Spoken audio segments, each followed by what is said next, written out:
Bienvenidos, esto es Fuera de la Caja. Yo soy Macario Schettino, le agradezco mucho que me escuche. Hoy nos toca hablar de largo aliento. No hablaremos de coyuntura en esta semana, la 1 de abril, porque la semana anterior fue Semana Santa, no hay mucha información nueva y es preferible esperar a una semana más, tener más datos, sobre todo de las campañas electorales que están iniciando, para poder pues comentar con detalle lo que podemos esperar. Lo que quisiera yo aprovechar hoy es hablar de estos temas de largo aliento, haciendo uso de un par de libros que leí recientemente. El primero de ellos se llama Contraapocalípticos, escrito por Jesús Zamora Bonilla, un filósofo y economista español que también es novelista. Así fue como lo conocí, leyendo su primera novela, Día de Reyes, una novela simpática, agradable. La mejor de él es la segunda, que se llama Errares de Ángeles, y es la que yo le recomiendo que lea si le interesa una novela bastante agradable de leer. Pero el libro del que quiero platicar con usted hoy se llama Contraapocalípticos, le decía, y en él lo que hace Jesús es enfrentar tres conjuntos de ideas que se han hecho muy populares recientemente, lo que tiene que ver con el calentamiento global, la idea de los que a veces les llaman animalistas, que creen que los seres humanos debemos considerarnos exactamente igual que otros animales, y por lo tanto pues dejar de comerlos y dejar de utilizarlos en nuestro beneficio. Y finalmente el posthumanismo. Contra estas tres tendencias recientes, insisto, es que escribe su libro Jesús. Lo hace aprovechando, es filósofo, insisto, de formación, pero también es economista, y por lo tanto le es fácil, digamos, hacer en el primer tema, el tema del calentamiento global, un análisis ponderado de, bueno, es indudablemente cierto que los seres humanos estamos consumiendo demasiados combustibles fósiles, alterando el ciclo natural del carbono. Hemos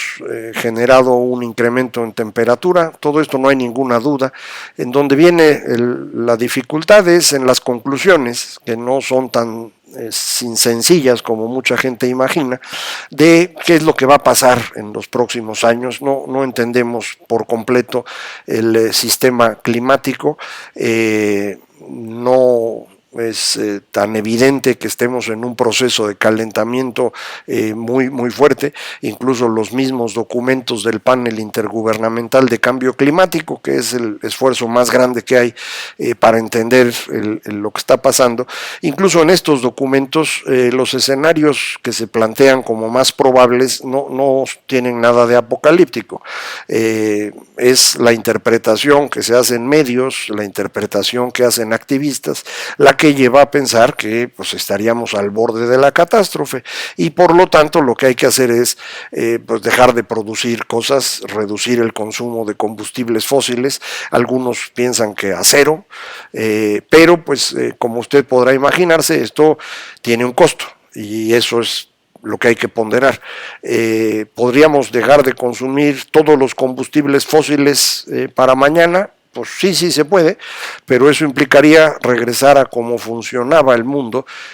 antes de que existieran estos combustibles fósiles, en donde podía existir más o menos 1.000 millones de seres humanos, estoy hablando de 1820,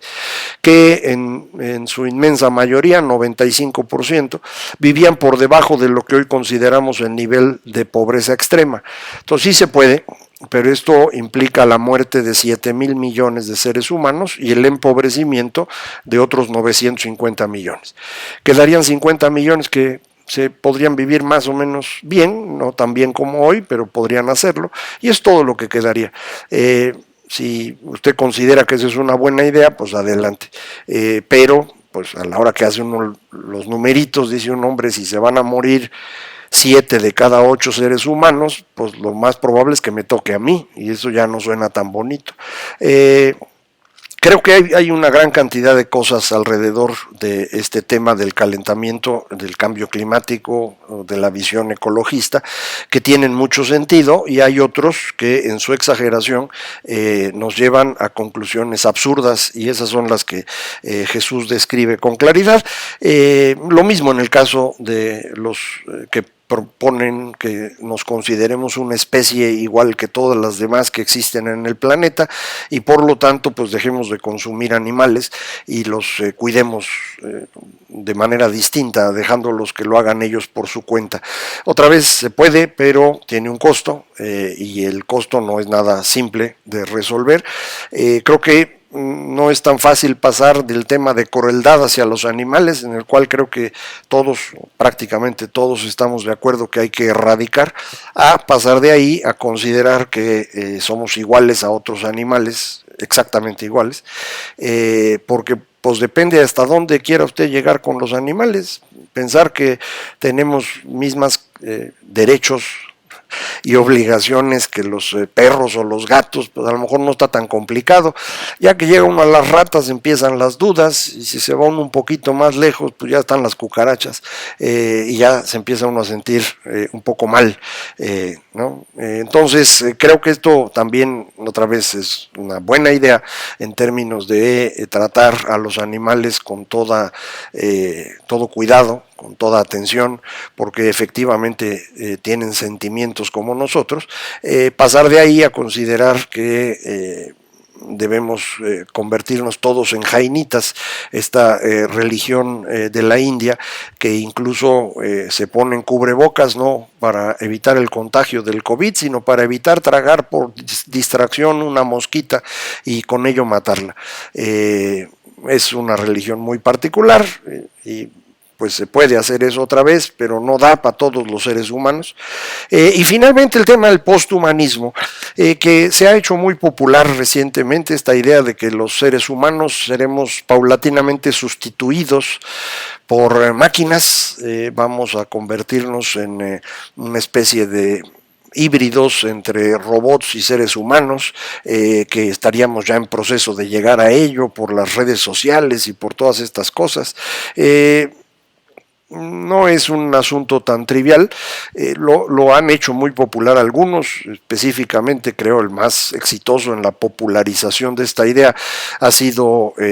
Yuval Noah Harari, el escritor, usted lo conoce, de Sapiens, después otro libro mucho más agresivo en términos de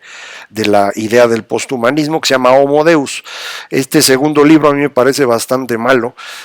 Sapiens, en cambio, es un libro muy bien escrito, muy agradable de leer, que hace una revisión histórica muy larga, en muchas cosas coincide con lo que aquí hemos comentado usted y yo. Sin embargo, me parece comete varios errores en el camino que lo llevan precisamente a concluir con la idea del posthumanismo, que es la que ocupa la mayor parte del segundo libro de Homo Deus, y por eso no me convence, no me gusta. Creo que este camino no tiene mucho sentido, pero es algo que se ha hecho muy popular. Y otra vez Zamora en su libro critica estas visiones, porque él considera que no tienen de dónde asirse en la realidad. Y el punto clave es este de la realidad, y es algo que, como aquí hemos comentado, conviene ser muy claro. Le he dicho muchas veces, los seres humanos no somos capaces de entender la realidad, pero de ahí no se pasa a que la realidad no existe, o que cualquier cosa que pase por nuestra mente es la realidad.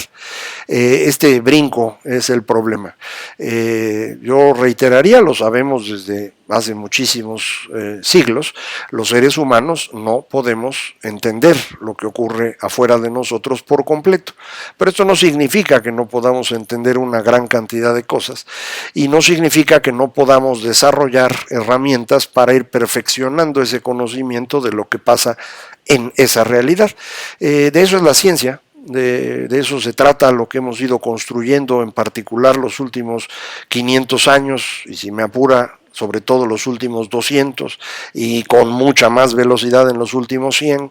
hemos ido desarrollando instrumentos que nos permiten entender mucho mejor el entorno, desde lentes que nos permiten ver cosas microscópicas hasta lentes que nos permiten ver cosas inmensas y a partir de ello ir deduciendo regularidades de comportamiento, que es lo que llamamos leyes en la ciencia, y con base en esto pues hemos logrado hacer esto, la magia que hoy podemos comunicarnos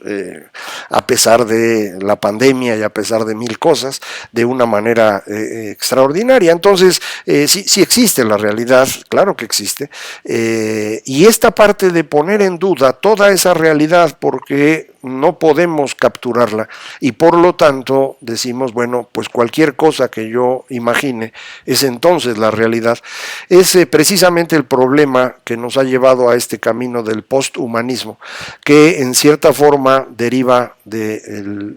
los filósofos franceses del postmodernismo, que a su vez provienen de un par de ataques muy grandes que se dieron en contra de la razón a fines del 19 y principios del 20. Por un lado, Nietzsche, que muchos consideran el padre del nihilismo, es decir, esta visión filosófica en la cual nada existe, por lo tanto nada tiene mucha importancia, nada se puede comparar, que es a donde llegan los posthumanistas de hoy, son todos ellos esencialmente nihilistas. Y para platicar esto un poco mejor, perdón, el otro golpe importante que me recordó uno de ustedes hace algunos días cuando platicamos la vez pasada de largo aliento es la escuela de Frankfurt. Adorno, Horkheimer y su revisión de la razón, su crítica de la razón, en la lógica de que se podía modificar la forma como entendíamos las cosas de la Ilustración para darnos cuenta que todo eso era una invención construida por nosotros mismos, los seres humanos, con el objetivo de sostener el capitalismo, porque a final de cuentas lo que intentan Adorno, Horkheimer y toda la escuela de Frankfurt es darle un giro al marxismo para convertirlo en una visión cultural que pueda sostenerse a pesar de su evidente inutilidad económica. De este marxismo cultural se van a derivar distintas visiones, la más práctica y útil en mi forma de ver. Nos ofrece Habermas, me parece que es la mejor forma de entender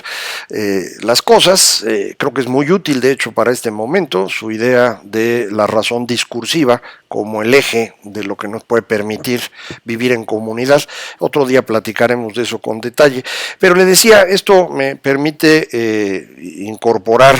otro libro que acabo de leer, que se llama Teoría de la dictadura, de Michel Onfray, filósofo francés muy polémico, muy conocido, a mí me gusta mucho,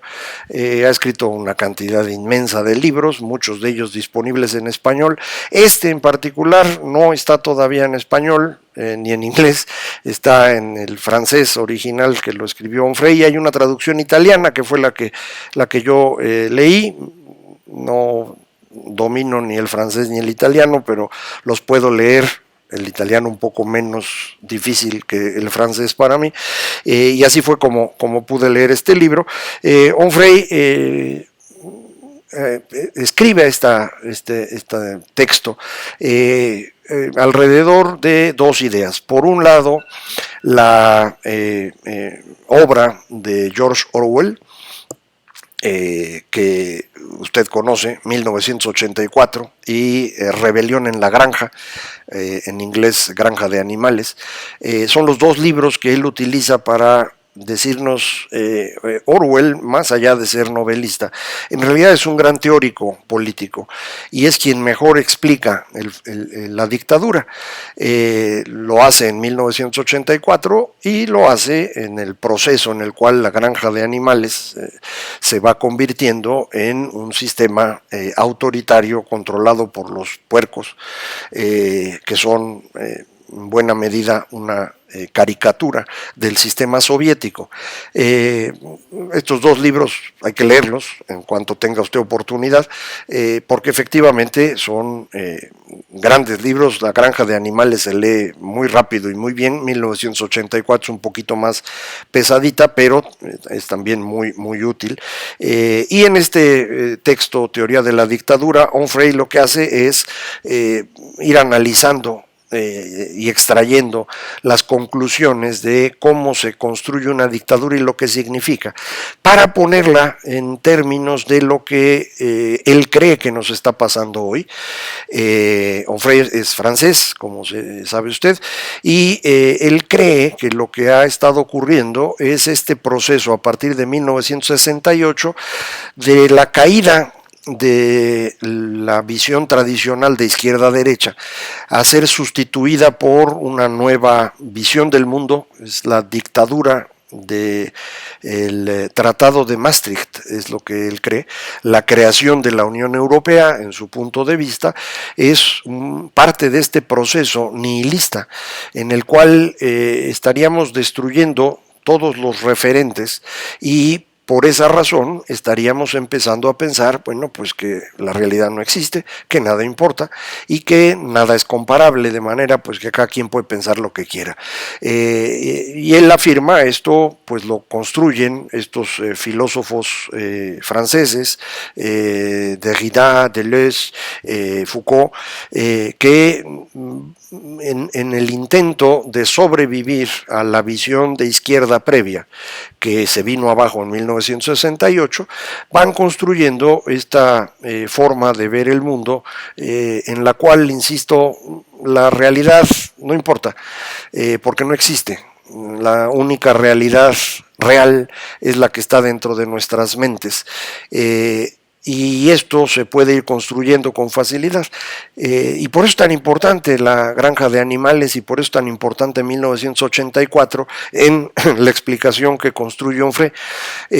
porque en ambos libros gran parte del proceso con base en el cual se instala la dictadura es ir convenciendo a las personas de que lo que ven no existe, existe lo que yo te digo que existe. Y para podértelo decir y que me lo vayas creyendo, es importante controlar la forma como se comunican las cosas y es importante sobre todo controlar el lenguaje. Entonces la destrucción del lenguaje que estamos viviendo hoy, con esta insistencia en renombrar cosas, con este gran esfuerzo de acabar con la cultura clásica para ir quitando pues al lobo que se come la abuelita, porque pues eso es un intento de maltrato a los animales, o todos los cuentos de hadas en los cuales pues tenemos brujas o tenemos personas que son maltratadas o que son interpretadas negativamente. Toda esta transformación de la cultura que teníamos y del lenguaje que utilizamos para Onfray es una parte del proceso de instalación de una dictadura en la cual la gente va perdiendo toda capacidad de entender las cosas y va a depender de lo que les sea dicho por los comisarios del conocimiento. Esta es la interpretación, insisto, de Onfray. No me parece totalmente equivocada. Puede ser que haya exageraciones en algunas partes. Sigo sin entender con toda claridad la forma como él interpreta el proceso de la Unión Europea, pero me imagino que estando allá debe ser visto de una manera bastante distinta a como lo vemos desde fuera. Hace mucho énfasis en el intento estadounidense de controlar Francia al término de la Segunda Guerra Mundial,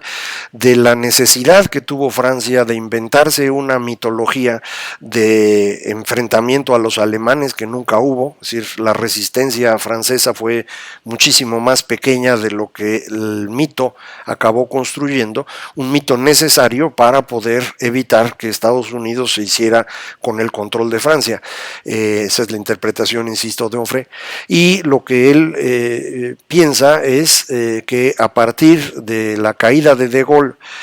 como resultado del 68, el que asciende a convertirse en el kingmaker de todo el periodo es Valéry Giscard d'Estaing,